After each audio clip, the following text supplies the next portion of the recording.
नमस्कार दोस्तों, मैं साई गौरव आपका गणित क्लासेस में हार्दिक स्वागत करता हूं। हम और हमारी टीम का यही प्रयास है कि में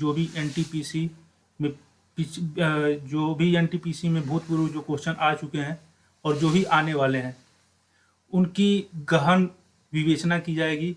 और जितने भी अपकमिंग ईयर में जितने भी एग्ज़ाम होंगे जिसमें जीके और जीएस पोर्शन पूछा जाता है, उनको टारगेट करते हुए हम लोग अपने क्लासेस की शुरुआत करेंगे। अगर आप लोगों को हम लोग की मुहिम अच्छी लगे तो हम लोग के चैनल को सब्सक्राइब कीजिए, शेयर कीजिए और लाइक कीजिए। चलिए, तो हम लोग शुरू करते हैं 28 दिसंबर 2020 में आए हुए क्वेश्चन, जो कि स्टेज 2, जो अगला शिफ्ट होने वाला अगला स्टेज होने वाला है एनटीपीसी के प्री के बाद, उसके लिए बहुत अति महत्वपूर्ण होंगे। तो चलिए शुरू करते हैं एनटीपीसी में आए हुए क्वेश्चन। पहला क्वेश्चन पूछा गया, गोल गुंबज कहाँ है। तो हम लोग सीधे इसके आंसर की विवेचना न करते हुए इसका होलिस्टिक अप्रोच में एक समाधान ढूंढेंगे, ठीक है। तो अगर आपसे पूछा गया है कि गोल गुंबज कहाँ है, तो पहली बात ये कि गोल गुंबज बीजापुर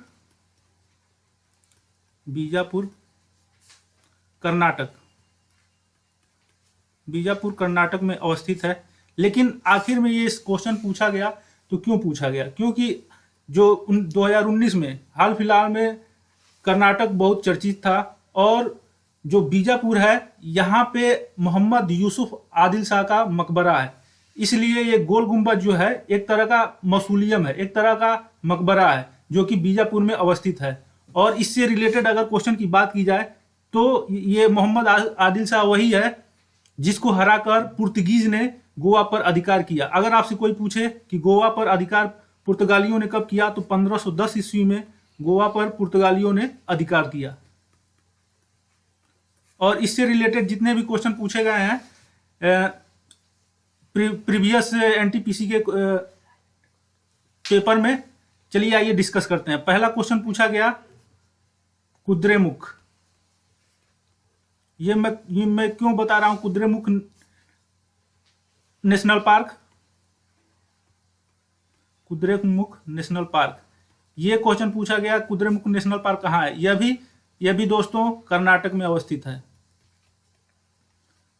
और यहीं पर कोलार की गोल्ड माइन भी है, जो कि सोने के लिए फेमस है।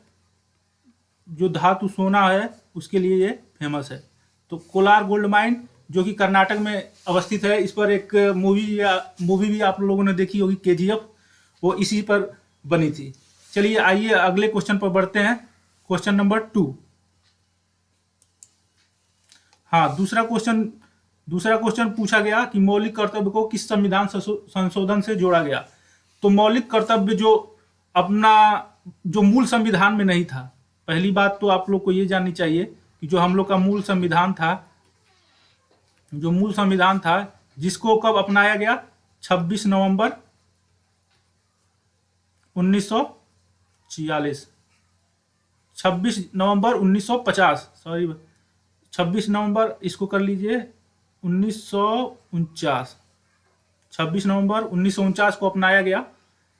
इसमें जब ये अपना संविधान अपनाया गया तो उसमें शुरुआती रूप से मौलिक कर्तव्य नहीं था, लेकिन इसको हम लोगों ने 42वें संविधान संशोधन 1976 से अपने संविधान में अंगीकृत किया। यह संविधान संशोधन 1976 में हुआ। अगर आपको कंफ्यूजन हो कि 42वां संविधान संशोधन 1976 में हुआ या 1978 में, तो इसके लिए एक अच्छी सी ट्रिक है कि अगर 42 को आप देखेंगे तो 4 यानी 4 + 2 अगर करें तो 6 आएगा। तो हमेशा याद रखिएगा कि ये जो 6 आता रहा है इसका मतलब 1976 में हुआ, ठीक है। चलिए इसमें हम लोग एक और चीज़ें समझते हैं कि 42वां संविधान संशोधन जब 1976 में हुआ, इसको मिनी संविधान भी कहते हैं, मिनी संविधान या लघु संविधान। क्यों कहते हैं? क्योंकि इस संविधान संशोधन से कई आर्टिकल और कई तरह के, इसमें एक तरह से देखा जाए तथ्य जोड़े गए। तो इसमें जो दूसरी बातें जोड़ी गई, जो प्रस्तावना, आप जानते हैं प्रस्तावना में भी पहली बार संशोधन इसी संविधान संशोधन से किया गया, 42वें संविधान संशोधन, जिससे 3 वर्ड जोड़े गए प्रस्तावना में। पहला समाजवाद, दूसरा धर्मनिरपेक्ष और तीसरा अखंडता। ये अगर आपसे पूछता है अखंडता, अगर आपसे पूछे कि संविधान संशोधन किस संविधान संशोधन के द्वारा प्रस्तावना को अमेंड किया गया, तो वो उसका आंसर होगा 42वां संविधान संशोधन 1976, जिसके द्वारा संविधान में समाजवाद, धर्मनिरपेक्ष और अखंडता जोड़ा गया। चलिए आइए आगे नेक्स्ट क्वेश्चन पर बढ़ते हैं, जो कि तीसरा क्वेश्चन पूछा गया कि भूरी क्रांति का संबंध किस से संबंधित है। तो भूरी क्रांति का संबंध उर्वरक उत्पादन से है। उर्वरक उत्पादन से है। इसी हाल फिलहाल में जितने जो पिछले मंथ में जितने पेपर हुए हैं, जितने सेट हुए हैं, उसमें कई तरह के क्वेश्चन पूछे गए, जैसे कि पीली क्रांति का संबंध तिलहन से है। नीली क्रांति जिसका संबंध मत्स्य पालन से है। और पूछा गया श्वेत क्रांति का संबंध दुग्ध उत्पादन से है। और इसका जनक, श्वेत क्रांति का जनक किसको कहते हैं? वर्गीस कुरियन को।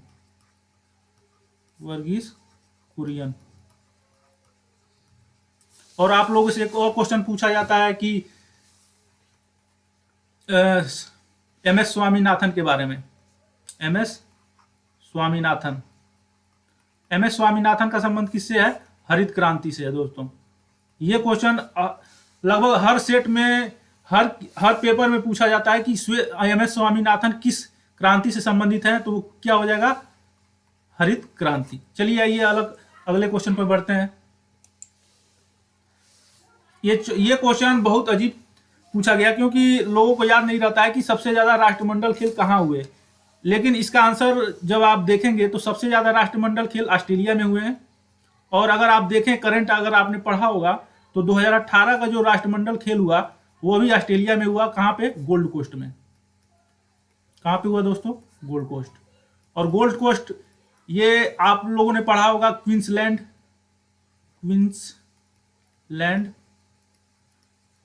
वहीं पर अवस्थित है गोल्ड कोस्ट। यह एक तरह का प्रांत है ऑस्ट्रेलिया का, वहीं पर गोल्ड कोस्ट अवस्थित है। यहाँ पे 2018 का राष्ट्रमंडल खेल हुआ। अगर आपसे पूछ दे कि 2022 का जो राष्ट्रमंडल खेल होगा बर्मिंघम, वो कहाँ होगा, तो उसका आंसर होगा बर्मिंघम।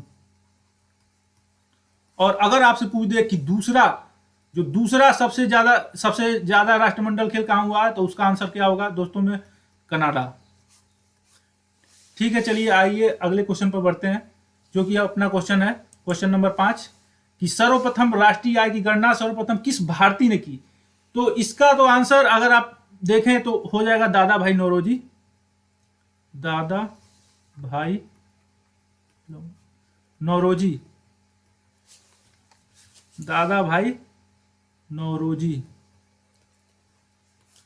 ठीक है, दादा भाई नौरोजी से सबसे ज्यादा क्वेश्चन बनते हैं कि दादा भाई नौरोजी को और किस नाम से जाना जाता है। तो इनको कहते हैं ग्रैंड ओल्ड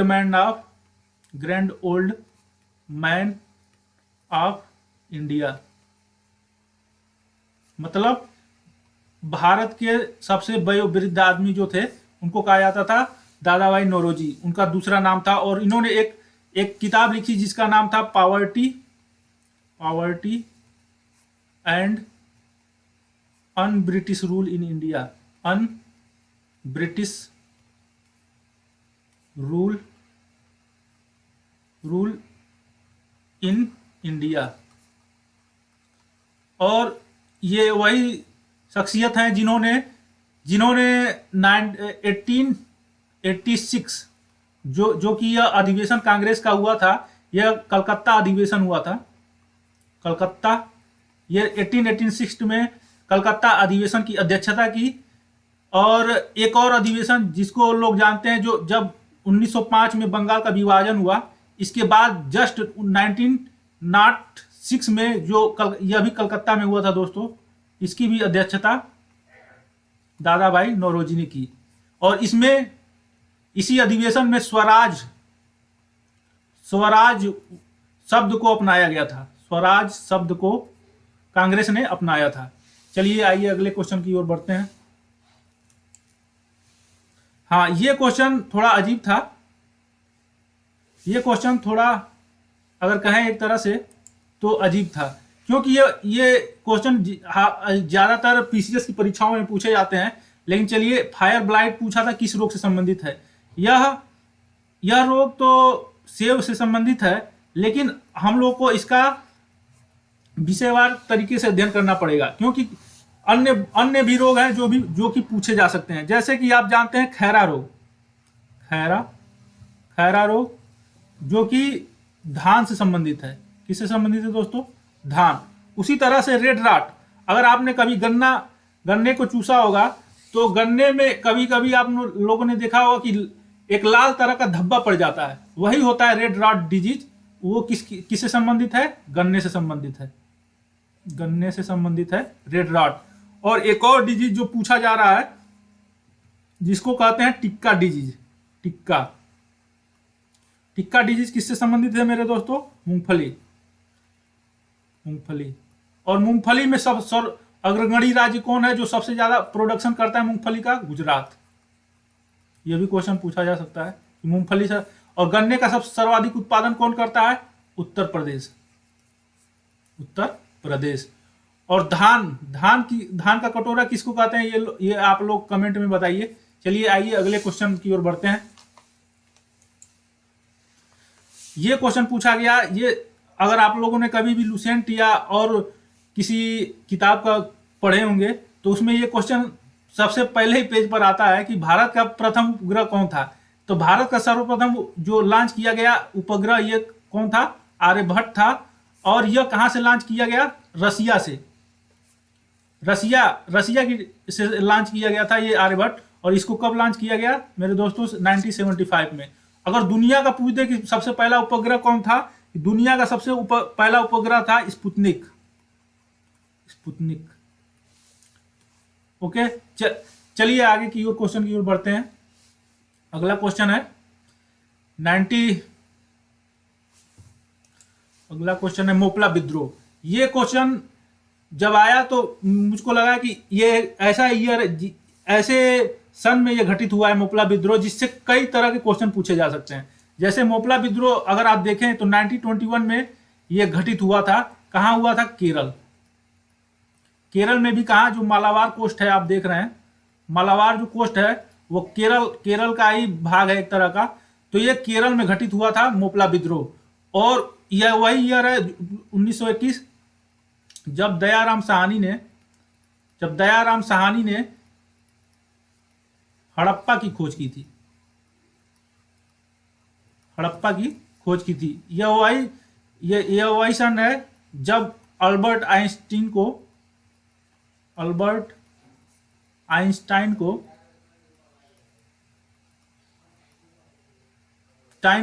नोबेल प्राइज दिया गया। और अल्बर्ट आइंस्टाइन को किसके लिए नोबेल प्राइज दिया गया? वो फोटो इलेक्ट्रिक इफेक्ट के लिए अल्बर्ट आइंस्टाइन को नोबेल प्राइज दिया गया। ओके, चलिए आगे की ओर बढ़ते हैं, अगले क्वेश्चन की ओर बढ़ते हैं। अगला क्वेश्चन है कि 2020 में अर्थशास्त्र के लिए नोबेल प्राइज किसको दिया गया? तो इसका तो सीधा सीधा आंसर हो जाएगा पाल मिलग्रोम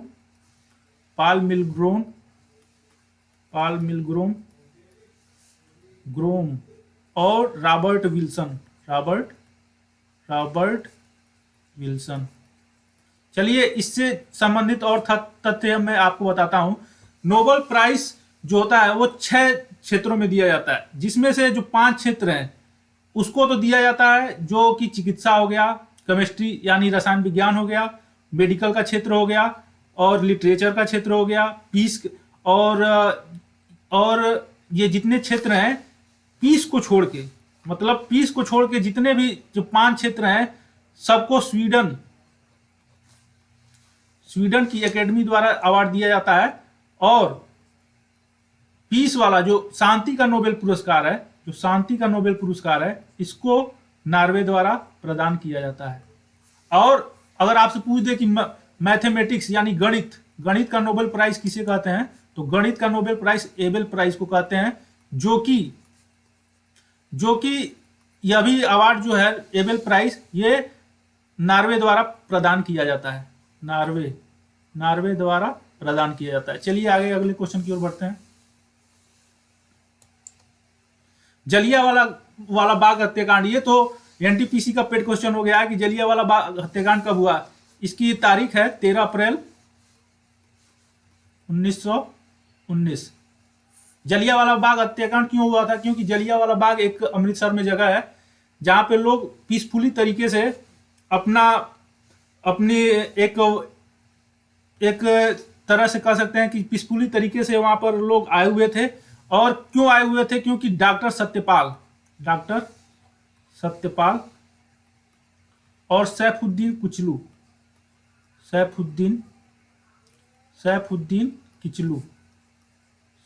किचलू, जिसको रोलेट एक्ट के तहत गिरफ्तार कर लिया गया था, जिसमें इन लोगों को छुड़वाने के लिए लोग पीसफुली तरीके से यहाँ पर एकत्रित हुए थे जलियांवाला बाग हत्याकांड में। और इन पर जनरल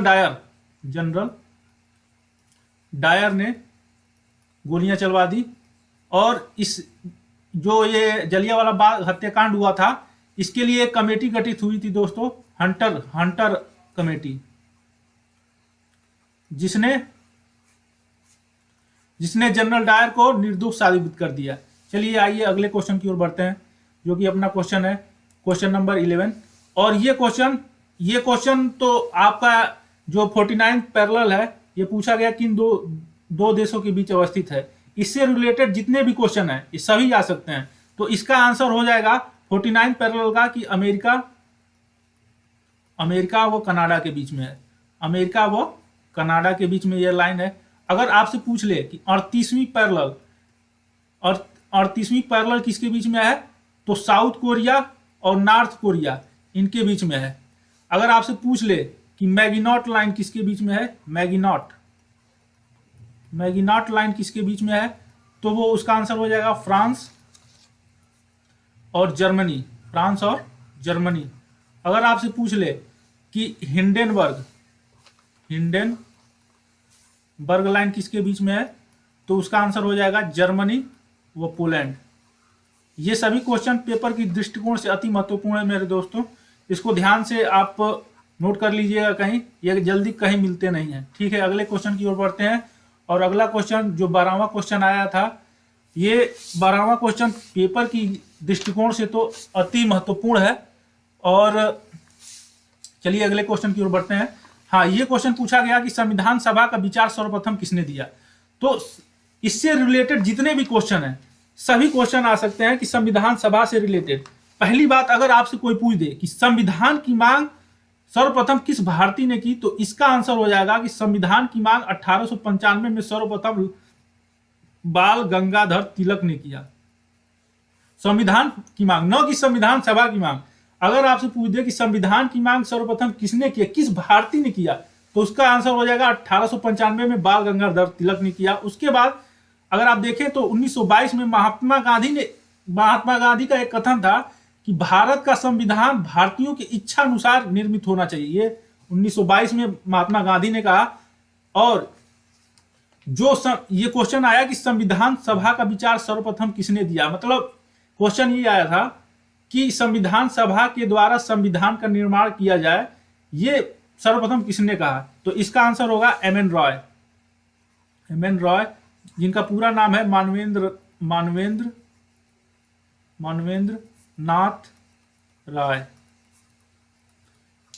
नाथ राय जो हैं, इन्होंने सर्वप्रथम संविधान सभा की मांग की, ताकि जो हम लोग का संविधान बनेगा वो संविधान सभा के द्वारा बनेगा। तो दोनों क्वेश्चन में अंतर है। अगर आपसे पूछ दे कि सर्वप्रथम संविधान की मांग किसने की, इन्होंने ये नहीं बताया कि संविधान कैसे बनेगा, मतलब संविधान का निर्माण संविधान सभा द्वारा होगा या कैसे इसका फॉर्मेशन किया जाएगा, ये इन्होंने नहीं बताया। इन्होंने ये बताया कि इन्होंने बस ये कहा कि भारत का एक संविधान होना चाहिए। तो ये अगर क्वेश्चन में आ जाए कि भारत के संविधान की मांग सर्वप्रथम किसने की, तो इसका आंसर हो जाएगा बाल गंगाधर तिलक। और भारत के संविधान, जो भारत का संविधान है, वो संविधान सभा द्वारा बनना चाहिए, इसकी मांग सर्वप्रथम किसने की, एम एन रॉय। चलिए आइए अगले क्वेश्चन की ओर बढ़ते हैं। और अगला क्वेश्चन हम लोग का है 13वां क्वेश्चन जो है, हम लोग प्रोसीड करते हैं सापेक्षता का सिद्धांत। ये क्वेश्चन आप लोग को मैं पिछले स्लाइड में बता चुका हूं कि 1921 में जो अल्बर्ट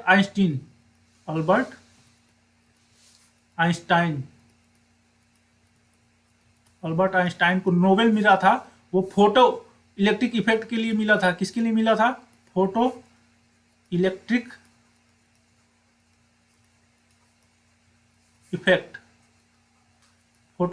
इफेक्ट के लिए मिला था। ये वही आइंस्टाइन है जिन्होंने सापेक्षता का भी सिद्धांत दिया था। किसका सिद्धांत दिया था? सापेक्षता का सिद्धांत दिया था।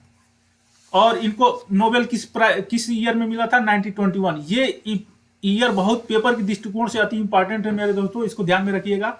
चलिए आइए अगले क्वेश्चन की ओर बढ़ते हैं। और अगला क्वेश्चन है कि विदेशी धरती पर भारतीय ध्वज फहराने वाली कौन सी महिला थी? तो इसका आंसर हो जाएगा मैडम भीकाजी कामा। इन्होंने भारत का जो तिरंगा है वो कहाँ फैलाया था? स्टुटगार्ड एक जगह है जर्मनी में, वहीं पर इन्होंने भारत का सर्वप्रथम तिरंगा फैलाया था। कब फैलाया था? अगर आपसे कोई पूछ दे कि कब किस ईस्वी में फैलाया था, तो 1907 यानी 1907 ईस्वी में इन्होंने भारत का झंडा स्टुटगार्ट जर्मनी में फैलाया था। अगर आपसे पूछ दे, ये 1907 वही अधिवेशन है जब गरम दल और नरम दल इन दोनों में दरार पड़ गई थी। गरम दल और नरम दल में दरार पड़ गई थी। और इनका पैचअप कब हुआ था? 1907 के बाद इनका पैचअप हुआ था 1916 में। मतलब इस 1916 के जो अधिवेशन हुआ था, जिसकी अध्यक्षता एनी बेसेंट ने की, नहीं, इसकी अध्यक्षता की थी मजूमदार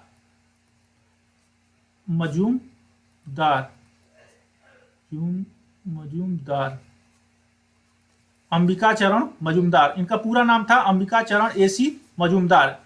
इनका पूरा नाम था क्या? एसी मजूमदार। और ये किसकी अध्यक्षता किए थे? जो 1916 में कांग्रेस का अधिवेशन हुआ था, उसकी अध्यक्षता एसी मजूमदार ने की। और इसी अधिवेशन में गरम दल और नरम दल फिर से एक हो गए थे। चलिए अगले क्वेश्चन की ओर बढ़ते हैं। जो अगला क्वेश्चन है हम लोग का क्वेश्चन नंबर 15। ये जो करंट हाल फिलहाल में जो करंट, लेकिन हमेशा याद रखिएगा कि रेलवे का जो करंट होता है वो कोई स्पेसिफिक नहीं होता है कि कब पूछ लेगा। 1 साल पुराना, 2 साल पुराना, 2.5 साल भी पुराना पूछता है। तो ये क्वेश्चन पूछा गया कि खेलो इंडिया यूथ गेम 2020 कहाँ हुआ? तो खेलो इंडिया यूथ गेम 2020 का आयोजन गुवाहाटी असम में हुआ था मेरे दोस्तों। गुवाहाटी असम में हुआ था। और एक इससे ही मिलता जुलता एक और क्वेश्चन है कि खेलो इंडिया यूनिवर्सिटी गेम। जो खेलो इंडिया यूनिवर्सिटी गेम कहाँ हुआ था? भुवनेश्वर में हुआ था। ये पहली बार खेलो इंडिया यूनिवर्सिटी गेम हुआ था। इसको जरूर ध्यान रखिएगा, पहला आयोजन था खेलो इंडिया यूनिवर्सिटी गेम का। चलिए, तो ये थे आज के 15 क्वेश्चन जो कि एनटीपीसी के पेपर में 28 दिसंबर 2020 को पूछे गए थे। और हम लोग इसी तरह के सेशन के साथ आगे आएंगे और आप लोग का मार्गदर्शन करेंगे, ताकि किस तरह से आप क्वेश्चन के द्वारा आगे आने वाले पेपर में अच्छा से अच्छा कर सके।